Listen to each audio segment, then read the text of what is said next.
Welcome dear students, मैं जयेश आप सबका मेरे YouTube channel Jayesh pathfinder way to success में आपका स्वागत करता हूं। स्टूडेंट्स, इसके पहले वाले वीडियो क्लास में हमने यूनिटरी मेथड के बारे में जाना था, उसका इंट्रोडक्शन देखा और यूनिटरी मेथड क्या होता है इसके बारे में जाना। साथ ही साथ हमने यूनिटरी मेथड का एग्जाम्पल किस तरीके से सॉल्व करना है, एग्जाम्पल सॉल्व करते हुए किस तरीके से हमें यूनिटरी मेथड को यूज करना है, ये भी हमने इसके पहले वाले मैथमेटिक्स की वीडियो क्लास में जाना था। तो आज के वीडियो क्लास में हम यूनिटरी मेथड को और अच्छे से जानेंगे। यूनिटरी मेथड को रेशियो एंड प्रोपोर्शन में किस तरीके से यूज किया जाता है और unitary method ratio and proportion में किस तरीके से इंपॉर्टेंट रोल प्ले करता है, ये आज के वीडियो क्लास में हम जानेंगे। तो आज का video class basically unitary method in ratio and proportion के ऊपर है। तो चलिए आज का वीडियो क्लास स्टार्ट करते हैं। सबसे पहले हम जानेंगे unitary method ratio and proportion में इंट्रोडक्शन के रूप में। इसका इंट्रोडक्शन क्या है? ये है Agarwal exam card. Agarwal exam card का बुक है। All India Sainik school entrance examination का ये बुक है। Okay students, all India Sainik school entrance examination का ये बुक है 2023 के लिए। क्लास 6 का ये बुक है। इसमें maths, general knowledge, general science, social science, English, intelligence test सभी चीज़ें यहाँ पे अच्छे से दी गई है। अब आपको मैं ये इंपॉर्टेंट चीज़ बताऊँगा, ठीक है। ये बुक कुछ इस तरीके का दिखता है। पूरा का पूरा यहाँ पे मैं आपको बुक यहाँ पे बताऊँगा, आप अच्छे से देखिए। ये बुक बहुत ही इंपॉर्टेंट है स्टूडेंट्स। ओके, सो यहाँ पे आप इसका कंटेंट भी देख सकते हैं। कंटेंट देखिए आप यहाँ पे। कंटेंट में आपको यहाँ पे जनरल नॉलेज का सब्जेक्ट दिया गया है, जिसके सारे टॉपिक्स यहाँ पे कवर किए गए हैं। ओके स्टूडेंट्स, ये सभी के सभी टॉपिक्स सिलेबस में दिए गए हैं, जो कि अब थोड़ी देर के बाद में मैं आपको सिलेबस में भी बताऊंगा, ठीक है। मैथमेटिक्स का सिलेबस का सभी टॉपिक आपको यहाँ पे प्रोवाइड किया गया है। ओके, सभी के सभी टॉपिक्स अच्छे से इस बुक में प्रोवाइड किए गए हैं, इसीलिए मैं आपको ये बुक रिकमेंड कर रहा हूँ। प्लीज़ आप इस बुक को खरीदिए। इस बुक में सभी चीज़ें अच्छे से गिवन है। ये इंग्लिश का सिलेबस है। ओके स्टूडेंट्स, ये पूरा का पूरा इंग्लिश का सिलेबस है। उसके बाद में आप यहाँ पे देख सकते हैं इंटेलिजेंट टेस्ट का भी सिलेबस है। ओके, इंटेलिजेंस टेस्ट का भी यहाँ पे सिलेबस है। उसके बाद में आप यहाँ पे देख सकते हैं कि सबसे बेहतरीन चीज़ इस बुक में है एनालिटिकल चार्ट। एनालिटिकल चार्ट मतलब जो प्रीवियस ईयर क्वेश्चंस पेपर होते हैं या फिर प्रीवियस ईयर के जो एग्जामिनेशन हुए हैं सैनिक स्कूल एंट्रेंस एग्जामिनेशन के, ठीक है, उसका अग्रवाल एग्जाम कार्ड पब्लिकेशन ने एक बेहतरीन एनालिटिकल चार्ट बनाया है। जो एनालिटिकल चार्ट में आपको हर सब्जेक्ट में किस टॉपिक से हर साल कितने क्वेश्चन आते हैं वो आपको दिखाए जाते हैं। तो आप यहाँ पे देख सकते हैं 22 में जो एग्जामिनेशन हुआ था उसमें नंबर सिस्टम के 11 क्वेश्चन आए थे। मतलब नंबर सिस्टम ये जो चैप्टर है मैथमेटिक्स का बहुत ज़्यादा इंपॉर्टेंट है। 2021 में 5 क्वेश्चन आए थे, 2020 में 9 क्वेश्चन आए थे, उसके पहले 3 क्वेश्चन आए थे, 2018 में 12 क्वेश्चन आए थे। इस तरीके से इस एनालिटिकल चार्ट की मदद से, इस एनालिटिकल चार्ट की हेल्प से आप यहाँ पे जान सकते हैं कि किस तरीके से आपको कौन सा टॉपिक सबसे पहले प्रिपेयर करना है। जिस टॉपिक पे सबसे ज़्यादा क्वेश्चन आए हैं वो टॉपिक आपको सबसे ज़्यादा पहले प्रिपेयर करना है और सबसे अच्छे से प्रिपेयर करना है। जिस टॉपिक पे ज़्यादा क्वेश्चंस नहीं आए हैं उसको आपको बाद में प्रिपेयर करना है। तो यही एनालिटिकल चार्ट सबसे ज़्यादा यहाँ पे इंपॉर्टेंट है। बहुत ही अच्छी बुक है और बहुत ही बेहतरीन बुक है। इस बुक को आप प्लीज़ खरीदिए, बहुत अच्छी बुक है, ठीक है। और इस बुक से अगर आप स्टडी करते हो तो डेफिनेटली आप एंट्रेंस एग्जामिनेशन क्रैक कर पाओगे। तो यही एक इंपॉर्टेंट चीज़ मैं आपको बताना चाह रहा था। तो ये बुक एक बेहतरीन है और मैं अपनी ऑफलाइन कोचिंग क्लासेस में भी सभी स्टूडेंट्स को Navodaya Vidyalaya as well as सैनिक स्कूल एंट्रेंस एग्जामिनेशन के लिए यही बुक रिकमेंड करता हूं। Okay students, so what is unitary method in ratio and proportion? If we need to find the ratio of one quantity with respect to another quantity, then we need to use the unitary method. इसका मतलब क्या है students?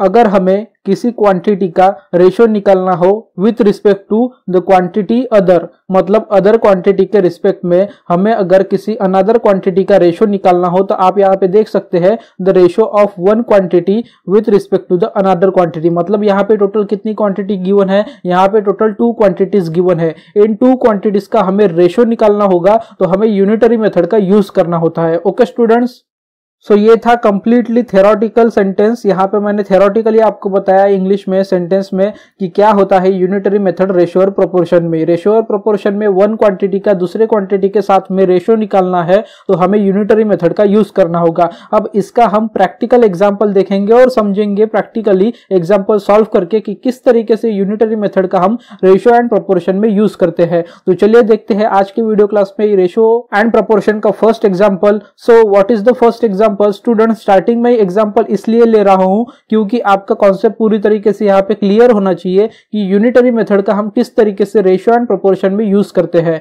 So students, ये जो first question है, यही question मैंने community section में जो डेली क्विज के क्वेश्चंस अपलोड किए जाते हैं वहां पे इस क्वेश्चन को मैंने दिया था सॉल्व करने के लिए। तो अगर किसी स्टूडेंट को ये क्वेश्चन सॉल्व नहीं किया गया हो या फिर उनको कुछ कंफ्यूजन हो या फिर कुछ क्लियर करना हो, कुछ डाउट्स हो, तो यही क्वेश्चन इसीलिए मैंने इस एग्जाम्पल में लिया है। तो ध्यान से देखिए, क्वेश्चन को नोट डाउन कीजिए और आंसर को भी नोट डाउन कीजिए। अगर समझ में नहीं आता है तो फिर से वीडियो को पॉज कीजिए, फिर से बैक जाइए, फिर से वीडियो को स्टार्ट कीजिए और अगेन देखिए। ओके, जब तक आपको समझ में नहीं आता तब तक देखिए। तो चलिए क्वेश्चन नंबर फर्स्ट जानते हैं क्या है। इनकम ऑफ अमीर is ₹12,000 per month and that of Amit is ₹1,91,520 per annum. If the monthly expenditure of each of them is ₹9,960 per month, find the ratio of their savings. Option A 70-50, option B 50:17, option C 18:50, option D 50:18।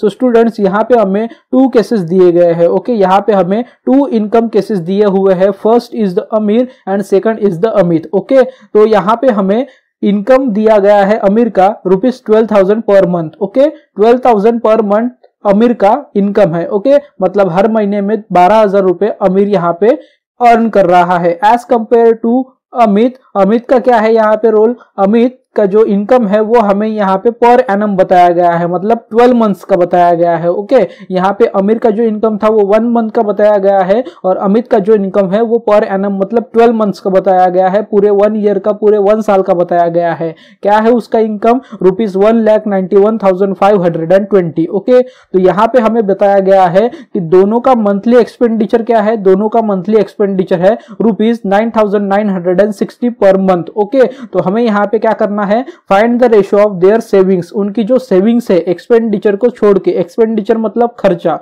जो हम हमारे daily needs के लिए या फिर कुछ और चीज के लिए पैसों को खर्च करते हैं। ओके, उसे एक्सपेंडिचर कहा जाता है। तो यहाँ पे हमें एक्सपेंडिचर को छोड़ के उनका जो सेविंग्स है उनका रेशियो निकालना है। ओके, तो यहाँ पे हम रेशियो निकालेंगे इनका, ratio of one quantity with respect to the other quantity. Okay, Amir और अमित का, तो ये यहाँ पे निकलेगा किस तरीके से? यूनिटरी मेथड को यूज करके। तो चलिए क्वेश्चन नंबर 1 के आंसर का सॉल्यूशन फाइंड आउट करते हैं। तो स्टूडेंट, स्क्रीन पे आपको सॉल्यूशन दिख रहा होगा कि किस तरीके से सॉल्यूशन यहाँ पे हम फाइंड आउट करेंगे। तो चलिए स्टेप बाय स्टेप पे आपको समझा के बताता हूँ कि किस तरीके से हम इस क्वेश्चन को सॉल्व करेंगे। तो सबसे पहले हम जान लेते हैं गिवन क्या है। ओके, सो यहाँ पे हमें सेविंग्स ऑफ अमीर पर मंथ सबसे पहले फाइंड आउट करेंगे। क्या करेंगे? सेविंग्स ऑफ अमीर। ओके, अमीर का मंथली पेमेंट क्या था? अमीर का मंथली पेमेंट है ₹12,000। ओके, अमीर का मंथली पेमेंट क्या है? ₹12,000 और उसमें से वो 9,960 उसका एक्सपेंडिचर है, मतलब वो खर्च करता है। ओके, तो हम क्या करेंगे? उसके मंथली एक्सपेंस से, मतलब उसके मंथली इनकम से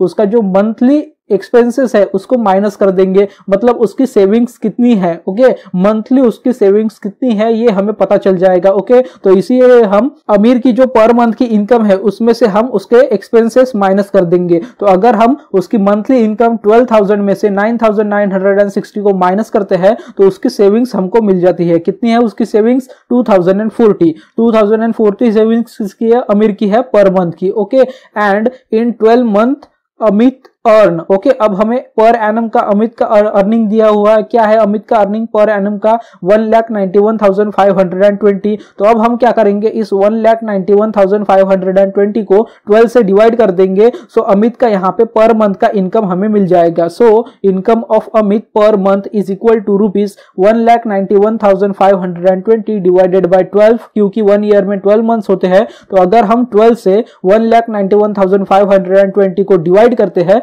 तो हमारा आंसर आता है 15,960। ओके, हमारा आंसर क्या आता है? 15,960। तो 15,960 अमित का पर मंथ का इनकम हो गया। अब उसकी अमित की सेविंग्स निकालने के लिए हम क्या करेंगे? इस पर मंथ के इनकम में से हम एक्सपेंडिचर मतलब एक्सपेंसेस माइनस कर देंगे। सो savings of Amit per month is equal to 15,960 उसका मंथली इनकम माइनस एक्सपेंसेस क्या है? मंथली 9,960। तो उसका जो सेविंग्स होता है वो सेविंग्स क्या होता है? उसका सेविंग्स होता है ₹6,000। यहाँ पे अमीर यहाँ पे फर्स्ट केस में कितना सेव कर रहा है मंथली 2040 और अमित यहाँ पे कितना सेव कर रहा है पर मंथ 6000। ओके स्टूडेंट्स, अब हम क्या करेंगे यहाँ पे, अब हम करेंगे इनका रेशो। ओके सो अगर हम इनका रेशो लेते हैं तो हमारा रेशो क्या आता है उनके सेविंग्स का, हमारा रेशो आता है उनके सेविंग्स का 2040 अमीर रेशो 6000 अमित। ओके अब यहाँ पे हमें डायरेक्टली ये आंसर अगर गिवन होता तो हमारा आंसर यहाँ पे आ जाता,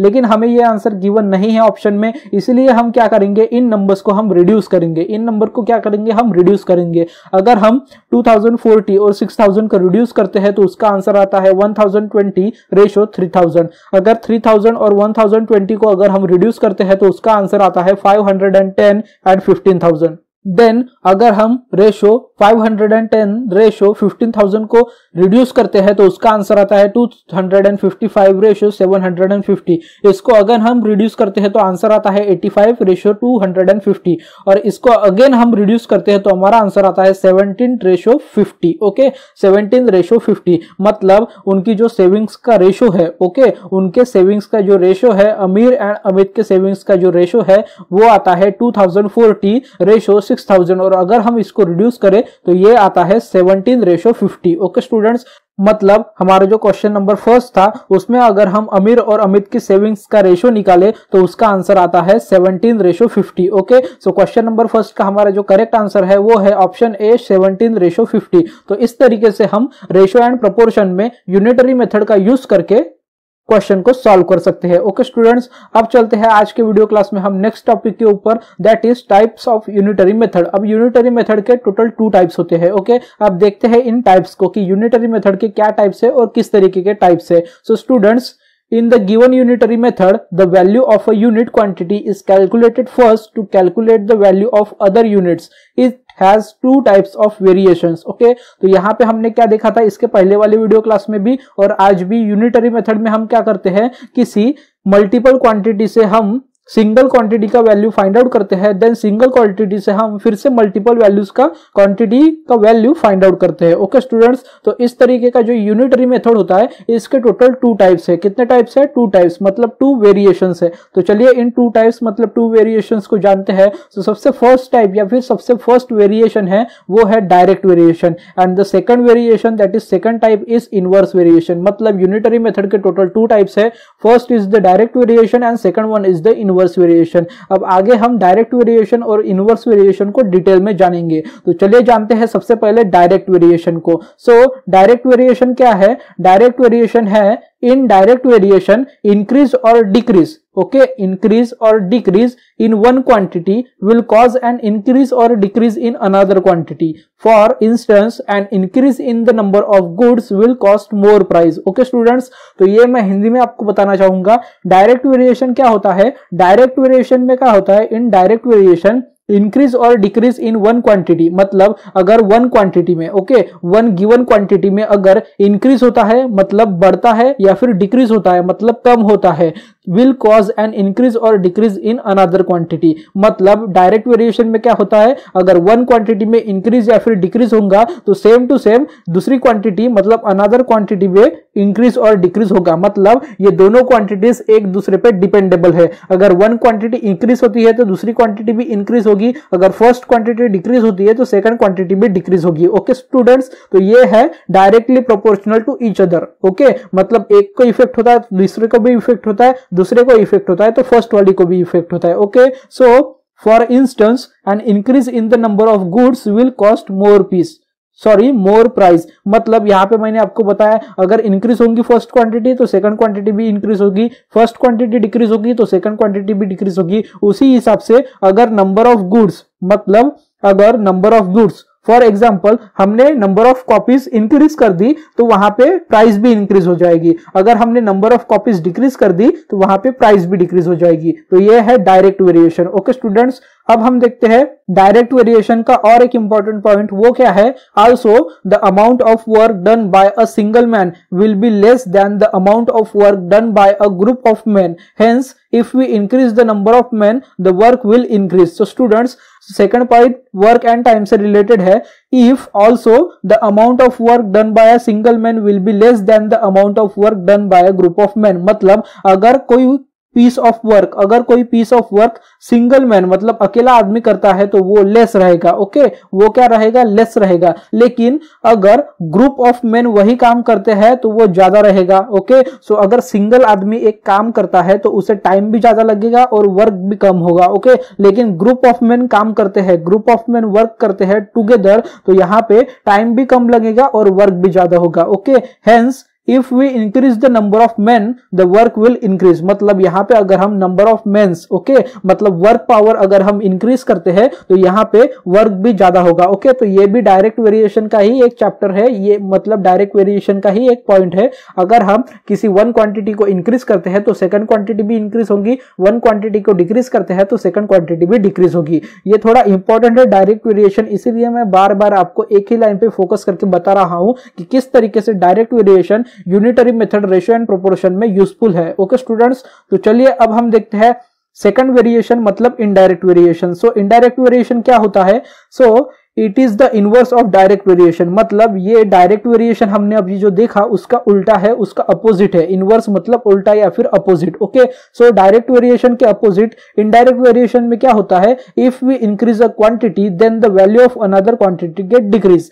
डायरेक्ट वेरिएशन में क्या होता था? अगर हम एक क्वांटिटी को इंक्रीज करते हैं तो सेकंड क्वांटिटी भी इंक्रीज होती है। लेकिन इनडायरेक्ट वेरिएशन में क्या होता है? If we increase a quantity, अगर हम वन क्वांटिटी को इंक्रीज करते हैं then the value of another quantity get decreases. अगर हम फर्स्ट क्वांटिटी को इंक्रीज करते हैं तो सेकंड क्वांटिटी यहां पे डिक्रीज होती है, अगर सेकंड क्वांटिटी को इंक्रीज करते हैं तो फर्स्ट क्वांटिटी यहां पे डिक्रीज होती है। मतलब ये इनवर्सली प्रोपोर्शनल है। ओके, एक बढ़ता है तो दूसरा कम होता है, दूसरा बढ़ता है तो फर्स्ट वाला कम होता है। ओके स्टूडेंट्स, ये है इनडायरेक्ट वेरिएशन।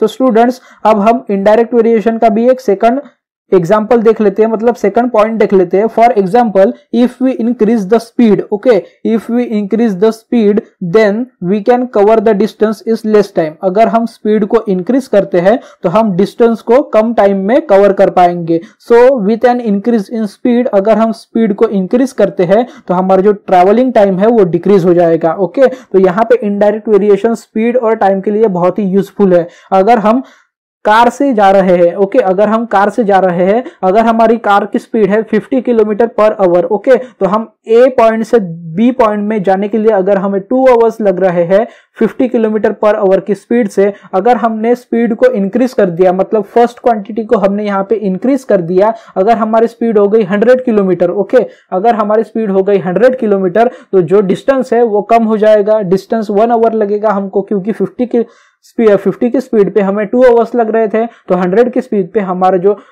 टाइम है वो कम हो जाएगा। मतलब यहाँ पे अगर हम एक चीज को इंक्रीज कर रहे हैं, मतलब स्पीड को इंक्रीज कर रहे हैं, तो हमारा डिस्टेंस कवर करने का जो ट्रैवलिंग टाइम है वो डिक्रीज हो जाएगा। तो ये है इनडायरेक्ट वेरिएशन। फिर से मैं रिकॉल कराना चाहूंगा, डायरेक्ट वेरिएशन क्या है? अगर हम फर्स्ट क्वांटिटी को इंक्रीज करते हैं तो सेकंड क्वांटिटी भी इंक्रीज होगी, फर्स्ट क्वांटिटी डिक्रीज होगी तो सेकंड क्वांटिटी भी डिक्रीज होगी डायरेक्ट वेरिएशन में। इनडायरेक्ट वेरिएशन में क्या होगा? अगर हम फर्स्ट क्वांटिटी को इंक्रीज करते हैं तो सेकंड क्वांटिटी डिक्रीज होगी, अगर सेकंड क्वांटिटी को इंक्रीज करते हैं तो फर्स्ट क्वांटिटी डिक्रीज होगी। तो ये है unitary method in ratio and proportion के 2 types, that is direct variation and indirect variation. अब हम देखते हैं नेक्स्ट, दैट इज है एग्जांपल्स। अब हम इसके ऊपर रिलेटेड या फिर इसके ऊपर आधारित एग्जांपल सॉल्व करेंगे। तो example number second, first example हमने स्टार्टिंग में देखा, अब हम देखेंगे second example. So what is second example? A car travelling at a speed of 140 kilometre per hour covers 420 kilometre. Okay, how much time will it take to cover 280 kilometre? Option A 1 hour, option B 2 hour, option C 3 hours and option D 4 hours. Students, a car travelling at a speed of 140 kilometre per our, यहाँ पे एक car travel कर रही है और उसका speed क्या है? 140 kilometre per our, means 1 our में वो 140 किलोमीटर कवर कर रही है डिस्टेंस। ओके, यहाँ पे उस कार को टोटल 420 किलोमीटर कवर करना है, यहाँ पे उस कार को टोटल 420 किलोमीटर कवर करना है। So how much time will it take to cover 280 kilometre? Okay students, तो स्टूडेंट्स यहाँ पे हमें टोटल 3 डिफरेंट चीज बताई गई है, थिंग्स बताई गई है। कार का स्पीड क्या है 140 किलोमीटर पर आवर, उसको कवर करना है 420 किलोमीटर। ओके, देन हमें पूछा गया है कि अगर उसको 420 किलोमीटर कवर करना है तो उसको 280 किलोमीटर कवर करने के लिए कितना टाइम लगेगा। तो हम यहाँ पे यूनिटरी मेथड का यूज करेंगे। सबसे पहले पता करेंगे कि 420 किलोमीटर कवर करने के लिए उस कार को कितना टाइम लग रहा है। देन जितना भी टाइम आएगा उससे सिंगल आवर का टाइम फाइंड आउट करेंगे। देन सिंगल आवर से हम कैलकुलेट करेंगे कि 280 किलोमीटर कवर करने के लिए कितना आवर्स यहाँ पे लगेगा। बहुत इजी है, बहुत सारे स्टूडेंट डायरेक्टली ओरली ये बता सकते हैं जिसको 14 का टेबल आता होगा। ओके, 14 का टेबल, 14 1 जा 14, 14 2 जा 28, 14 3 जा 42। ओके, ये है 14 का टेबल। तो ये 3 जा तक के ही इसका पूरा कैलकुलेशन है। फिर भी हम इसका सॉल्यूशन देखेंगे। सो सबसे पहले हम क्या करेंगे सॉल्यूशन में, सबसे पहले हम क्या करेंगे, first we need to find the time required to cover 420 kilometre. मैंने आपको बताया था सबसे पहले हमें 420 किलोमीटर कवर करने के लिए कितना टाइम लगेगा फाइंड आउट करने पड़ेगा। सो टाइम फाइंड आउट करने के लिए हमारे पास फॉर्मूला है। बहुत सारे वीडियो क्लासेस में मैंने आपको टाइम, डिस्टेंस के, स्पीड के फॉर्मूले बताया है। सो टाइम अगर हमें फाइंड आउट करना होगा तो हमारे पास एक स्पीड का फॉर्मूला है, that is speed equal to distance upon time. Okay, speed equal to distance upon time. इसको हम मॉडिफाई कर लेंगे। तो मॉडिफाई करने के बाद में हमारा कुछ तो भी कैलकुलेशन हो जाएगा, वो कैलकुलेशन हम करेंगे। तो हमने स्पीड की जगह पे स्पीड रख दिया, हमारा जो टोटल डिस्टेंस है वो भी हमने न्यूमरेटर में रख दिया। हमें टाइम फाइंड आउट करना है। Okay, so time as it is यहाँ पे आ जाएगा। सो 140 किलोमीटर स्पीड थी यहाँ पे कार की, टोटल डिस्टेंस है 420 किलोमीटर, टाइम हमें फाइंड आउट करना है। तो अगर हम यहाँ पे कैलकुलेशन करते हैं तो टाइम चला जाएगा यहाँ पे और 140 किलोमीटर आ जाएगा यहाँ पे। ओके स्टूडेंट्स, तो अगर हम 140 से 420 को डिवाइड करते हैं तो 14 1 जा 14, 14 2 जा 28, 14 3 जा 420। ओके, मतलब 140 3 जा 420, मतलब टाइम इज इक्वल टू कितना आवर्स आ गया, हमारा टाइम आ गया 3 आवर्स। मतलब यहाँ पे 420 किलोमीटर कवर करने के लिए हमें कितना टाइम लग रहा है, 3 आवर्स। ओके, कितना टाइम लग रहा है, हमें 3 आवर्स का टाइम लग रहा है। So by applying the unitary method, अगर 420 किलोमीटर कवर करने के लिए हमें यहाँ पे 3 आवर्स लग रहे हैं, 420 किलोमीटर कवर करने के लिए यहाँ पे अगर हमें 3 आवर्स लग रहे हैं तो ऑब्वियसली 3 आवर्स में अगर 420 किलोमीटर कवर कर रहे हैं तो 1 आवर में हम 140 किलोमीटर कवर करेंगे, ये तो हमें गिवन है। और 280 का निकालना है। सो 14 1 जा 14, 14 2 जा 28। तो हम क्या करेंगे, 1 hour is equal to 420 upon 3 hours कर लेंगे। ओके, तो यहाँ पे हमारा 1 आवर का तो हमें गिवन है, फिर भी हमने निकाला तो 140 किलोमीटर 1 आवर जगह आ जाएगा। अगर 1 आवर का 140 किलोमीटर है तो ऑब्वियसली 2 आवर्स का क्या आ जाएगा, 2 आवर्स का आ जाएगा 280। अगर हम यूनिटरी मेथड का यूज करते हैं तो हमें गिवन क्या था, 1 आवर में 140 किलोमीटर। सो 420 किलोमीटर कितने आवर्स में, 3 आवर्स में। सो 2 आवर्स में कितना आ जाएगा, 2 आवर्स में आ जाएगा 280 किलोमीटर। सो 280 किलोमीटर कितने आवर्स में कवर करेगी वो कार, 2 आवर्स में। सो हमारा जो क्वेश्चन नंबर 2 है उसका हमारा आंसर है, करेक्ट आंसर है option B, that is 280 kilometre cover करने के लिए उस कार को 2 आवर्स लगेंगे। ओके स्टूडेंट्स, अब हम देखते हैं आज की वीडियो क्लास का next example, that is example number 3। ये एग्जाम्पल नंबर 3 हमारा वर्क एंड टाइम का है। ओके, वर्क एंड टाइम का है। इसके पहला वाला एग्जाम्पल हमारा स्पीड, डिस्टेंस एंड टाइम का था। सो थर्ड एग्जाम्पल क्या है, चलिए देखते हैं। A finishes his work in 15 days while B takes 10 days. How many days will the same work be done if they work together? Option A 4 days, option B 5 days, option C 6 days, option D 7 days. So student, यहाँ पे question में बताया गया है A man, okay, A man मतलब A, capital A, उसका जो work है वो 15 डेज में फिनिश करता है। तो यहाँ पे B जो है एज कंपेयर टू A वही वर्क 10 डेज में कंप्लीट करता है। तो हमें यहाँ पे पूछा गया है how many days will the same work done if they work together. अगर A और B साथ में काम करते हैं तो कितने दिन में same piece of work complete होगा। ओके स्टूडेंट्स, तो चलिए क्वेश्चन नंबर 3 का सॉल्यूशन देखते हैं।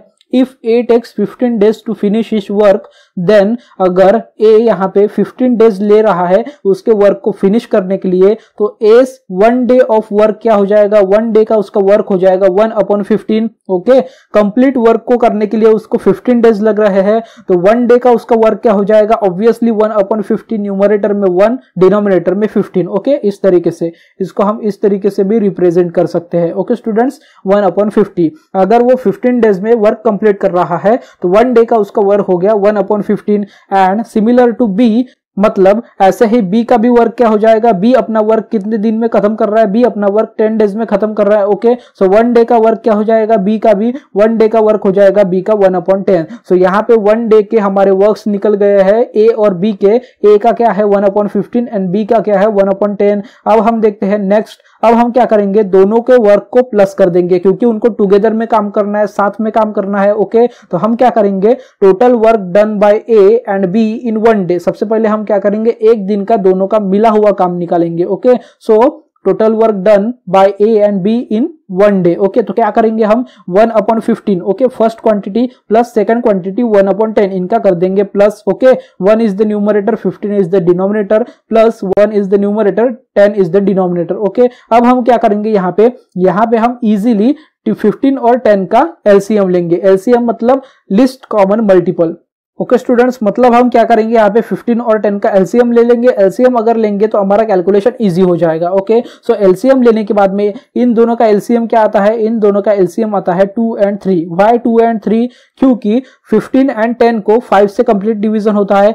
5 3 जा 15 एंड 5 2 जा 10, मतलब यहाँ पे 2 और 3 आ गए। ओके, हमारा एलसीएम आ गया। अब हम क्या करेंगे, 1 days work of A and B. Okay, A और बी का हमारा 1 डे का वर्क का कैलकुलेशन करेंगे। सो इसका कैलकुलेशन मतलब ये करने के बाद में अगर हम कैलकुलेशन को उस सामने मतलब कैलकुलेशन को और मॉडिफाई करते हैं और कैलकुलेशन कंप्लीट करना चाहते हैं तो एलसीएम लेने के बाद में हमारा कैलकुलेशन क्या हो जाता है, इस टाइप का हो जाता है। न्यूमरेटर में 2 + 3 हमारा एलसीएम डिवाइडेड बाय 30। अगर हम कैलकुलेशन स्टार्टिंग से अच्छे से करें तो लास्ट स्टेप आपको ये मिलेगी। ओके, एलसीएम निकालने के बाद में न्यूमरेटर में 2 + 3 डिवाइडेड बाय 30। ओके, अब हम क्या करेंगे, first day's work of A plus B, मतलब 1 डे का वर्क अगर आप देखें तो यहाँ पे जो क्वांटिटी थी, ओके, यहाँ पे जो क्वांटिटी 3 मतलब यहाँ पे क्वांटिटी क्या थी, यहाँ पे 2 + 3 क्या हो जाएगा, 2 + 3 हो जाएगा 5 डिवाइडेड बाय 30। ओके, मतलब 5/30 हो जाएगा। तो क्या हो जाएगा, 5 1 जा 5, 5 6 जा 30। ओके, तो 1/6 आ जाएगा। तो यही आंसर हमारे यहाँ पे आ गया है, 1 days work of A plus B is equal to 1/6। Okay, मतलब अगर ये 1 डे का वर्क 1/6 है तो कंप्लीट वर्क डिनोमिनेटर में आ जाएगा, क्योंकि कंप्लीट वर्क हम डिनोमिनेटर में ही लेते हैं। हमने आपको अभी बताया, मतलब मैंने अभी बताया स्टार्टिंग में कि अगर 15 डेज में ए वर्क को कंप्लीट कर रहा है तो 1 डे का उसका वर्क क्या हो गया, 1 डे का वर्क उसका हो गया 1/15 एंड बी का 1 डेज का क्या हो गया 1/10। तो as compare to this two quantities, अगर हमारा 1 डे का वर्क 1/6 है, ओके, 1 डे का वर्क हमारा ए और बी का साथ में टुगेदर काम करने का 1/6 है, तो डिनोमिनेटर में जो वर्क है हमारा, डिनोमिनेटर में जो है वो हमारे टोटल डेज हो गए। ओके, तो कंप्लीट डेज कितने लगेंगे इनको, कंप्लीट डेज इनको साथ में काम करने के बाद में उस वर्क को फिनिश करने के लिए टोटल डेज कितने लगेंगे, 6 डेज लगेंगे। सो क्वेश्चन नंबर 3 का हमारा जो करेक्ट आंसर है वो है option C, that is 6 days. Okay students, so students ये था हमारा आज का वीडियो क्लास। आज के वीडियो क्लास में हमने यूनिटरी मेथड को पूरी तरीके से कंप्लीट कर लिया है। फर्स्ट वाले वीडियो क्लास में हमने यूनिटरी मेथड का इंट्रोडक्शन जाना था यूनिटरी मेथड क्या होता है, किस तरीके से उसका यूज किया जाता है। आज के वीडियो क्लास में हमने unitary method in ratio and proportion में जाना, जिसमें हमने स्पीड, डिस्टेंस एंड टाइम के भी एग्जाम्पल सॉल्व किए और हमने वर्क के भी एग्जाम्पल सॉल्व किए। ओके स्टूडेंट्स, तो इस तरीके से यूनिटरी मेथड के टोटल 2 टाइप्स होते हैं। इस तरीके से यूनिटरी मेथड को रेशियो एंड प्रोपोर्शन में यूज किया जाता है, जिसमें वर्क डन के भी फॉर्मूले आते हैं, वर्क एंड टाइम के भी फॉर्मूला एंड एग्जाम्पल आते हैं, स्पीड, डिस्टेंस एंड टाइम की फॉर्मूला एंड एग्जाम्पल आते हैं। इस तरीके से हमें इसका यूज करना है और क्वेश्चंस को सॉल्व करना है। ओके स्टूडेंट्स, सो स्टूडेंट्स आज के वीडियो क्लास में अगर आपको कुछ डाउटफुल हो या फिर कुछ समझ में नहीं आया होगा तो प्लीज मेरी आपसे रिक्वेस्ट है कि आप फिर से वीडियो को वॉच कीजिए, बार बार वीडियो को देखिए, क्योंकि मैथमेटिक्स हार्ड सब्जेक्ट है, मैथमेटिक्स इजी सब्जेक्ट नहीं है। जब तक आपको कैलकुलेशन समझ में नहीं आएगा तब तक आपका पूरा मैथमेटिक्स क्लियर नहीं होगा। इसलिए जब तक आपको समझ में नहीं आता है तब तक वीडियो को रिपीट कर करके बार बार देखिए, क्वेश्चन को नोट डाउन कीजिए, प्रैक्टिस कीजिए, किस तरीके से सॉल्व किया है वो देखिए। अगर फिर भी किसी स्टूडेंट को कोई डाउट है या फिर कुछ समझ में नहीं आया होगा तो वीडियो के नीचे कमेंट सेक्शन में जाके आप कमेंट में अपने डाउट्स या फिर जो कुछ भी समझ में नहीं आया होगा वो आप कमेंट में मुझे पोस्ट कर सकते हैं। मैं आपके डाउट्स, आपको जो भी क्वेश्चन या फिर कुछ भी समझ में नहीं आया होगा तो उसके डाउट्स के आंसर रिप्लाई करके कमेंट बॉक्स में कमेंट जरूर करूंगा। सो स्टूडेंट्स आज का वीडियो क्लास अगर आपको इन्फॉर्मेटिव लगा हो, हेल्पफुल लगा हो, अच्छा लगा हो तो प्लीज वीडियो को लाइक कर दीजिए, साथ ही साथ वीडियो को शेयर भी कर दीजिए। और इसी तरीके के मैथमेटिक्स के, मेंटल एबिलिटी के और इंग्लिश लैंग्वेज के पैसेज के वीडियो क्लासेस के लिए मेरे चैनल जयेश पाथफाइंडर को सब्सक्राइब कर दीजिए। Thank you students.